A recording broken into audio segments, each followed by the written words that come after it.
Okay, so yesterday I wrote and read out a piece centering on the afterword to the second German edition of the first volume of Marx's Capital, a critique of political economy, and just discussing how Marx understands the development of intellectual thought in Europe between the 1840s and the 1860s and 1870s, and its relation to the development of the productive forces in the early 19th century, headed into the mid-19th century, and eventually the late 19th century when he's writing the volumes of Capital. What I wanted to do now is just quickly read for you this excerpt from a review of Capital that Marx cites in that afterword, because he thinks it captures something essential about his project.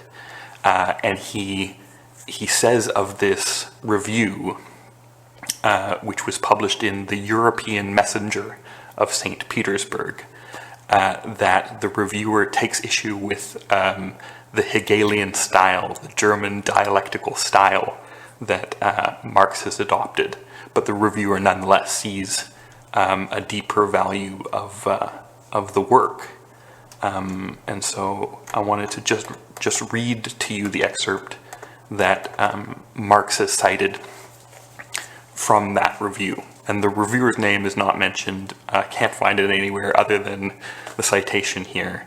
But I think that it's an interesting excerpt. So this is what it reads, and I'll just be quoting it in full. Quote, "The one thing which is of moment to Marx is to find the law of phenomenon with whose investigation he is concerned. And not only is that a law of moment to him, which govern these phenomena insofar as they have definite form and mutual connection with a given historical period. Of still greater moment to him is the law of their variation, of their development, i.e., of their transition from one form into another, from one series of connections into a different one. This law, once discovered, he investigates in detail the effects in which it manifests itself in social life.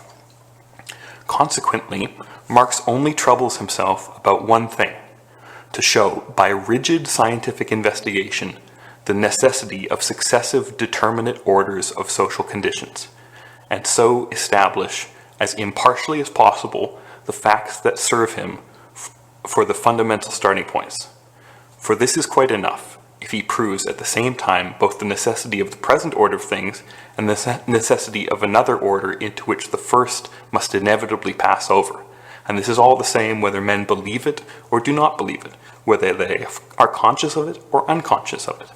Marx treats the social movement as a process of natural history, governed by laws, not only independent of human will, consciousness, and intelligence, but rather, on the contrary, determining that will, consciousness, and intelligence. If in the history of civilization the conscious element plays a part so subordinate, then it is self-evident that a critical inquiry whose subject matter is civilization can, less than anything else, have for its basis or form any result of consciousness. That is to say that not the idea, but the material phenomenon alone can serve as its starting point. Such an inquiry will confine itself to the confrontation and the comparison of a fact, not with ideas, but with another fact. For this inquiry, the one thing of moment that both facts be investigated, the one thing of moment is that both facts be investigated as accurately as possible, and that they actually form, each with respect to each other, different momenta of an evolution. But most important of all is the rigid analysis of the series of successions, of the sequences and the concatenations in which these different stages of such an evolution present themselves. But it will be said the general laws of economic life are one and the same, no matter whether they are applied to the present or the past. This Marx directly denies. According to him, such abstract laws do not exist. On the contrary, in his opinion, every historical period has laws of its own. As soon as society has outlived a given period of development and is passing over from one given stage to another, it begins to be subject to other laws. In a word, economic life offers us a phenomenon analogous to the history of evolution in other branches of biology. The old economists misunderstood the nature of economic laws when they likened them to the laws of physics and chemistry. A more thorough analysis of phenomena shows that social organisms differ among themselves as fundamentally as plants or animals. Nay, one and the same phenomena falls under quite different laws in consequence of the different structure of those organisms as a whole, of the variations of their individual organs, of the different conditions in which those organs function, and Marx denies that the law of population is the same at all times and in all places. He asserts, on the contrary, that every stage of development has its own law of population. With the varying degree of development of productive power, social conditions and the laws governing them vary too. While Marx sets himself the task of following and explaining from this point of view the economic system established by sway of capital, he is only formulating in a strictly scientific manner the aim that every accurate investigation into economic life must have.